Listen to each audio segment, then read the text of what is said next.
La meilleure stratégie de trading en 2026. Il y a énormément de traders, débutants la plupart du temps, qui cherchent encore la stratégie parfaite, le setup magique, l'indicateur secret qui ferait gagner à tous les coups. Et la réalité, c'est ce que j'avais dit dans la précédente vidéo, ça n'existe pas.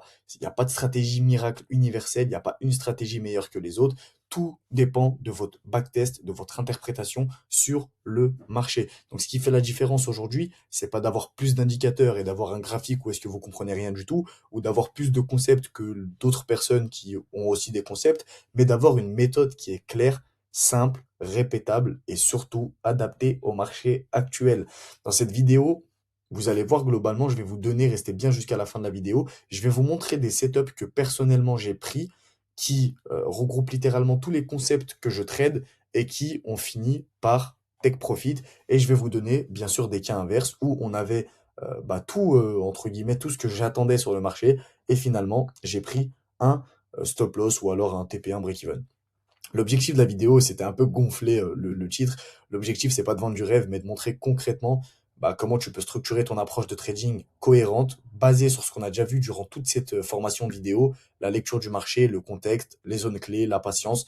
En 2026, les gars, la meilleure stratégie, c'est pas la plus compliquée, et ça, vous l'entendez à beaucoup d'endroits, c'est celle que vous pouvez exécuter proprement, encore et encore, sans vous disperser, et sans changer, excusez-moi, de strat tous les 2 jours. Tout ce qui est présenté, les gars, ici, c'est à but éducatif. Ça constitue en aucun cas un conseil en investissement. Le trading comporte des risques et chacun est responsable de ses décisions et son capital. Pour ceux que ça intéresse, le lien de mon Telegram est dans la bio, c'est gratuit. J'y partage mes trades et mes analyses. Bon, restez bien jusqu'à la fin de la vidéo parce que tout de suite, on va faire immédiatement une transition vers de la pratique. Plutôt que de rester dans la théorie et de vous faire une vidéo relou avec 300 pages, l'idée c'est d'aller directement sur les graphes et de regarder des setups concrets. Une stratégie, c'est pas un concept abstrait, c'est une façon qui va être précise de lire le marché. Je vais identifier le contexte HTF, le contexte fondamental, etc. On en a déjà parlé. Attendre une zone et exécuter un plan. En pratique, une bonne stratégie en 2026, elle repose sur quelques piliers simples, une lecture claire de la tendance et de la structure du marché pour pouvoir être dans le bon sens, des zones bien définies où le prix a une raison de réagir, des confirmations logiques, pas émotionnelles, et surtout la patience d'attendre les vrais setups au lieu de trader tout ce qui bouge. Et n'oubliez surtout pas, encore une fois, je me le répéterai jamais assez, le trading est un jeu de probabilité. Vous le verrez dans les screens que je vais vous montrer en haut, il y a des fois où on a littéralement tout ce que j'attends et finalement on part dans le mauvais sens sur ma position. Donc l'objectif c'est pas de multiplier les trades, c'est l'erreur que je faisais au tout début ça, mais de se concentrer sur la qualité. Une stratégie efficace, c'est une stratégie qui te permet de rester discipliné, de comprendre pourquoi tu entres en position et d'accepter aussi quand il n'y a rien à faire. Et il y a un truc que j'aimerais ajouter que j'en ai pas parlé dans les précédentes vidéos, arrêtez de penser immédiatement à l'argent quand vous rentrez sur un trade et arrêtez de vouloir être funded ultra rapidement parce que justement vous voulez sortir des payouts, parce que vous voulez partir en vacances, même si finalement, hein, vous vous doutez bien que ce soit moi ou que ce soit vous qui regardez la vidéo, finalement c'est ce qu'on attend. Ok, mais faut pas penser comme ça dès le début. Vaut mieux penser long terme, en risk to reward, etc. Bon, allons déjà sur le graphique du gold. Si ma caméra, hop, elle peut se glisser ici, nickel. Nous sommes sur le graphique du gold, je suis en CFD et je vais me mettre en 15 minutes. Alors, je vais pas vous refaire toute l'explication du H4, du daily, des fois même tous les dimanches, je fais une analyse. Enfin, la plupart du temps, c'est tous les mois à peu près que je fais une analyse weekly, monthly, weekly, daily, H4, H1, M15. Là, pour le coup, on va prendre l'exemple qu'on est immédiatement sur les graphes pour chercher des rebonds VWAP. Le backtesting, pareil, on en a déjà parlé, encore une fois. Aujourd'hui, ça va être de l'explication vraiment sur les graphiques, de globalement, où est-ce que moi j'ai toutes mes confirmations. Bon. Premier exemple qu'on peut avoir à ce niveau-là. Donc, qu'est-ce qui se passe à ce niveau-là sur le graphique? On parlera des kill zones après, parce qu'effectivement, là, vous voyez que sur le trade, il est 4 heures du matin. Pourtant, ça réagit quand même assez bien. On a un fort volume baissier qui nous break le VWAP. Qu'est-ce qu'on peut voir à ce niveau-là? À 1h45 du matin, on a des vendeurs qui rentrent sur le marché. Juste avant, qu'est-ce qu'on avait? On avait une tendance qui était haussière, point haut, point bas, point haut, point bas, point haut, ici. Jusque-là, vous me comprenez. Quand on vient me chercher ce point bas, on a encore un point haut ici, on corrige, et finalement, on vient me chercher cette zone-là. Ok. La première chose que moi je vois sur le graphique, c'est qu'effectivement, ici, on a cassé cette structure. Pour ceux qui appellent ça un shosh, on a fait un shosh. à ce niveau-là. On a fait un changement de structure. Ok, on a cassé la précédente structure. Pourquoi j'en parle pas des shosh et des break of structure dans mes vidéos? Pour la simple et bonne raison que c'est des concepts que je vois immédiatement avec mes yeux et je vais pas m'amuser à chaque fois à les mettre sur les graphes. Bref. À ce niveau-là, ok, je sais qu'on est en train de partir sur une tendance qui est baissière. On le verra par la suite, effectivement, la tendance est bien partie baissière. C'est le vendredi, hein, le fameux jour où il y a eu la grosse descente du gold, etc. C'était un peu prévisible avec le changement excusez-moi, du directeur de la Fed. Donc Powell se fait virer, il y a l'autre qui le remplace, l'autre est soumis à la pression de Trump, et Trump qui veut baisser les taux d'intérêt. Donc normal que le gold price à la baisse. Encore une fois, ça c'est compréhensible que si vous vous, enfin, que si vous vous mettez à la fonda, à la géopolitique et à tout ce qui touche à ce qui va impacter le dollar, etc. Bref, on vient me break le VWAP weekly. Le VWAP weekly, c'est le trait vert que vous voyez ici. Quand on break le VWAP weekly, dans ma tête, je suis en mode, ok, on m'a fait un shosh, donc on est en changement de structure. Maintenant, on vient de me break le VWAP weekly. Ok, on est en dessous du VWAP daily, ce qui me confirme effectivement qu'on est sur un mouvement baissier et qu'il y a plus de vendeurs que d'acheteurs. Ok. Point haut, point bas, point haut, point bas. Ok. Pour ceux qui appellent ça un retracement, on vient pas du tout chercher ma zone OTE. Est-ce qu'on vient chercher ma zone plus basse? Oui, on vient la chercher avec cette mèche-là. À ce niveau-là, qu'est-ce qu'on vient me chercher? On vient me chercher mon VWAP weekly. Il y a un rejet instantanément. À l'intérieur, vous le voyez bien ici, mon indicateur qui le donne immédiatement, on a un fair value gap baissier. Donc fair value gap baissier, on vient chercher ma zone discount ici, on vient chercher pile poil ma zone, on a un rejet immédiat. Je vais pas me mettre en M1 parce que c'est relou à chaque fois de revenir sur le graphe et de retrouver la zone, mais toujours se mettre en M1, toujours avec la strat du VWAP, se mettre en M1 quand le prix arrive sur le VWAP, globalement pour voir qu'est-ce qui se passe.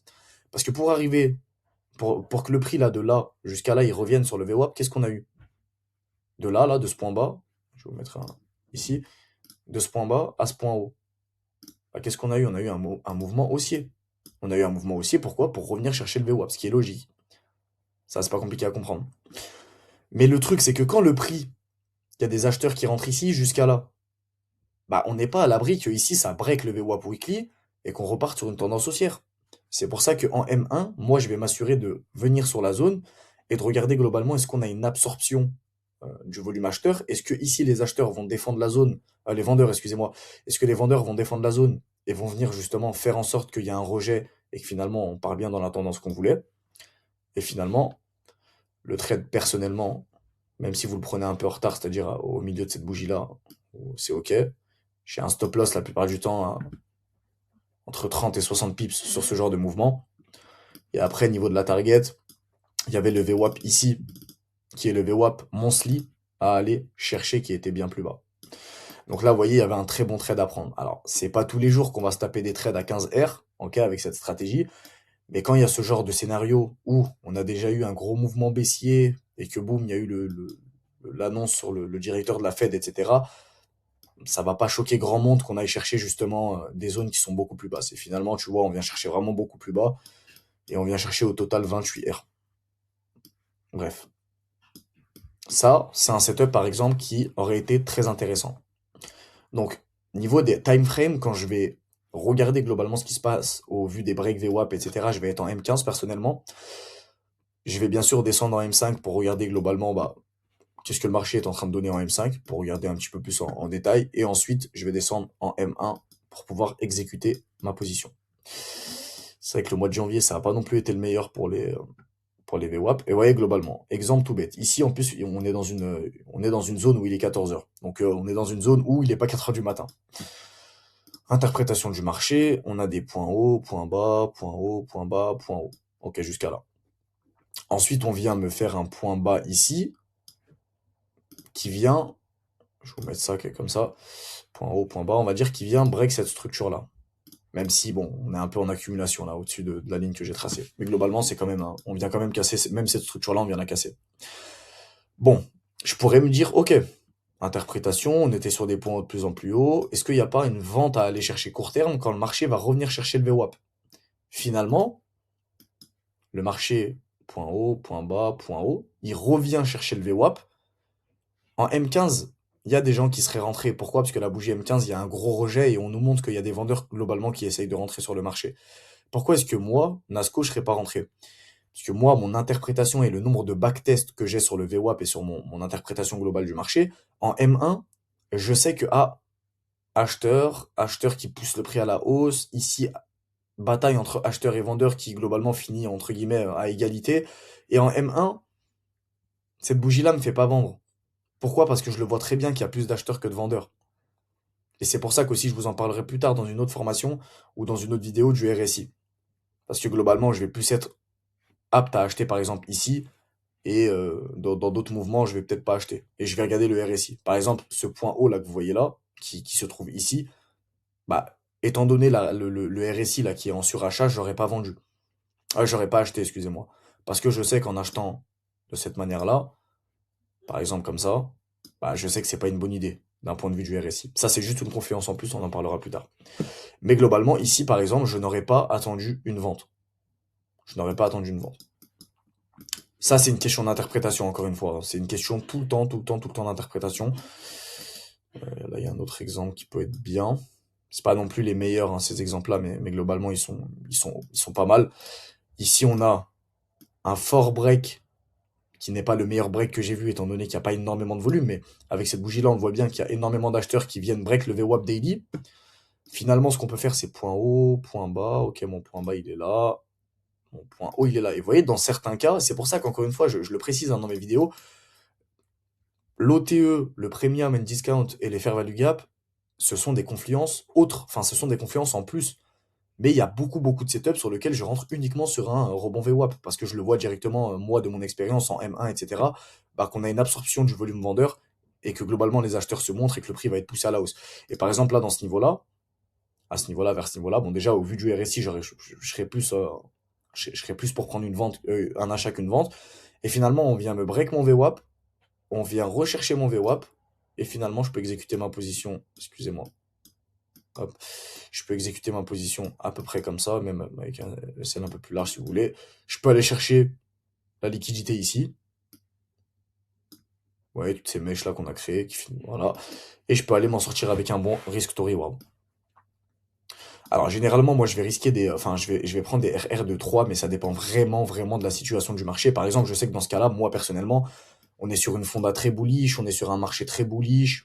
Ça m'aurait pas étonné de moi-même, me connaissant, d'aller chercher vraiment les highs plus hauts. Et dans tous les cas, TP1, break-even, TP2, et je laisse couler mes lots jusqu'au TP3. Comme d'habitude. Ma stratégie pour mon money management de mes positions ne change pas. Alors, pourquoi est-ce que j'ai d'autres... Alors, je vous parlerai d'autres confluences que j'ai, parce qu'en fait, il y a des jours où vous allez voir ça. Globalement, il y a des jours où vous allez voir ça. Vous voyez, cette journée, là, globalement, du mercredi, on vient en aucun cas, dans toute la journée, on vient en aucun cas rechercher le VWAP. Donc, en fait, le mercredi, on n'a aucun setup avec le VWAP.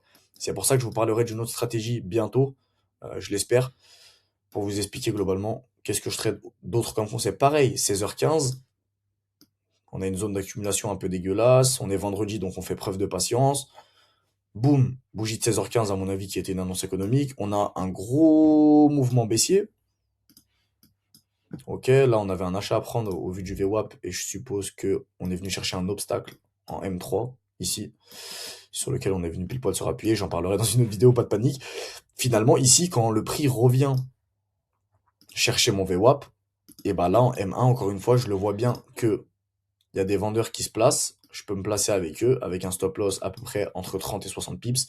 Et là, vous voyez, si par exemple vous ciblez ce lot là qui vient d'être créé, bon ça c'est un lot protégé, donc vaut mieux pas mettre son TP ici, mais globalement si vous ciblez 3R, comme je le fais d'habitude, le trade est parfait. Pourtant on est vendredi, globalement il est petit 7 heures au moment de votre prise de position, c'est pas terrible comme heure, mais c'est pas non plus catastrophique. Et finalement, bah, votre TP est touché. Et vous vous en sortez avec un vendredi de base qui, je ne trade jamais, hein, ce genre de vendredi où on accumule littéralement autour des VWAP. Mais là, force est de constater que c'est un bon trade. Maintenant, les trades que j'ai pris, personnellement, qui sont ici. Alors, premier trade que j'ai pris avec son explication. Hop, faire en sorte qu'il y a ma grosse tête, voilà. Alors, mon interprétation ici, qu'est-ce que c'est? Dommage que vous ne voyez pas ce qui se passe avant. Ce qui se passe avant, c'est qu'on a un fort break, encore une fois, du VWAP daily. Ok, mon interprétation, c'est que ici, globalement, à 10h du matin, j'ai raté un premier rebond. Je suis pas devant les graphes, c'est pas grave. Moi, ma session, je la prends à peu près entre 14h30 et 15h30 à l'open. Et finalement, qu'est-ce que je fais? Je prends le high de cette impulsion-là, je vais venir prendre le low qui a été créé ici, et je me rends compte que ma zone OTE est parfaitement sur mon VWAP daily. Ok, déjà, ça me rajoute une confluence en plus. Ça, c'est cool. Finalement, ici, quand le prix revient chercher mon VWAP, je me mets en M1 et je le vois très bien qu'ici, on rejette. La zone est rejetée. Je décide d'exécuter ma position à ce niveau-là. Finalement, le marché, bon, j'ai exécuté ma position plus haute, mais quand ça m'arrive ce genre de choses, où j'exécute une position, hop, voilà, imaginez que j'exécute une position ici. Donc le marché me fait ça, ça, ça, ça, boum, ici je vends une première fois. Et imaginez dans ce cas-là où j'ai un stop loss un peu plus large. Si le prix me fait ça, mais que j'ai toujours la même vision, je vais revendre à ce niveau-là. Et la plupart du temps, le marché fera ça. Je vais clôturer ma position ici où l'entrée était elle était trop tôt, entre guillemets. Et ça va me donner un meilleur risk to reward parce que je suis rentré à un meilleur point d'entrée. Et finalement, c'est cool. C'est ce que j'avais fait ce jour-là. Et finalement, qu'est-ce qu'on vient faire? On vient toucher mon TP1, je me mets break-even. On vient toucher mon TP2 qui était sur ce lot de cette bougie. Et finalement, le lot de cette bougie-là, on vient toucher mon TP3. D'ailleurs, on a très bien sweep cette liquidité avant de repartir dans la tendance haussière. Première explication de ce trade. Au trade que j'ai pu prendre, qui est dans la même configuration, mais vous voyez un peu mieux ce qui se passe avant, on a break le... Regardez, on était sur des points hauts de plus en plus haut. Là, on fait un point bas. Je peux pas dire que c'est une structure, mais globalement, ici, on n'a aucun retracement. Donc, on comprend bien que au bout d'un moment, va falloir prendre une vente. En plus, je crois qu'on était sur un ATH. Donc, on break le VWAP ici. Bon, suivez bien ma souris avec un fort volume baissier. Ok, là, il n'y a pas d'hésitation. C'est un fort volume baissier qui break mon VWAP. Encore une fois, je prends le high, le low. On a ma zone OTE qui est en confluence, entre guillemets, en cohérence avec mon VWAP. J'exécute ma position à la vente. Pour ceux qui traitent les order blocks, on en a un. Et finalement, je target le début de ce fair value gap là. Et finalement, on vient chercher mon VWAP weekly. Même chose. Break, OTE, fair value gap. On revient chercher ma zone. J'exécute, je vends. Break weekly, OTE. On vient chercher ma zone. Réaction M1. J'ai vendu. Trade à l'inverse, parce qu'effectivement, il faut bien que je vous donne un exemple à l'achat. À l'achat, ici déjà, je rate un premier rebond VWAP à peu près vers 9h30. J'en rate un autre ici à midi et demi, je suis pas en train de trader. Et il y en a un autre ici qui arrive à peu près à 1h45. Et finalement, j'ai pu exécuter ma position vers les 14h, 14h30. Point de plus en plus haut. Ici, on m'a fait une sorte de choche un peu dégueulasse. Mais finalement, on repart pas sur une tendance baissière. On a un fair value gap ici en M5. Et finalement, on vient chercher ma zone OTE, mon VWAP, M1, buy. Je vais chercher la liquidité du haut et on vient la prendre. Tous ces setups, je les invente pas, c'est pas du hasard, c'est des trades enfin, c'est du backtest, c'est énormément de travail que je fais. Et petite précision avant que je vous explique, enfin, que je fasse une petite outro de vidéo, le VWAP est une zone. Quand je dis que le VWAP est une zone, c'est que globalement, on n'est pas obligé de venir toucher le VWAP. Là, globalement, on touche le VWAP, mais il me semble que dans un de mes exemples, globalement, le VWAP, bah ici, le VWAP n'est pas touché. Et des fois, il y a des gens qui viennent sur mon live, ouais, mais pourquoi tu l'as pris, le VWAP, il n'a pas été touché. Mais le VWAP, c'est pas un truc à l'exactitude où est-ce que je vais rentrer en position. Le VWAP, c'est ça, ok? Et c'est une zone. C'est une zone dans laquelle je vais emboîter des confluences, je vais peut-être emboîter voilà, une zone premium, j'ai un fair value gap haussier ici dans la zone, etc.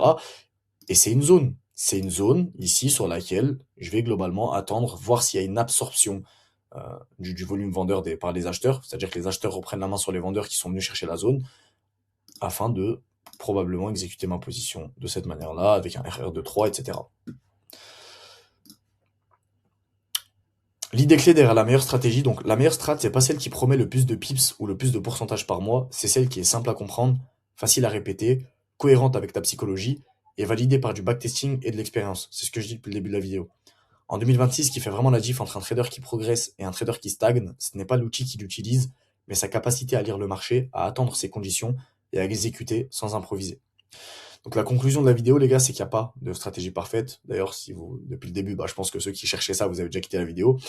Mais il existe des stratégies solides, construites sur la compréhension du marché, la discipline et la répétition. La meilleure strat de trading en 2026, c'est celle que tu comprends vraiment, que que tu as testé et que tu es capable d'appliquer proprement dans le temps, sans chercher le coup parfait, mais en cherchant la régularité. Encore une fois, le Telegram se trouve dans la description. Il manque encore une petite vidéo sur cette formation complète. Si vous n'avez pas regardé les premières vidéos, bah, faut pas regarder celle-là, faut aller d'abord regarder les premières. Merci d'avoir suivi cette vidéo. On se retrouve pour la dernière. Ciao.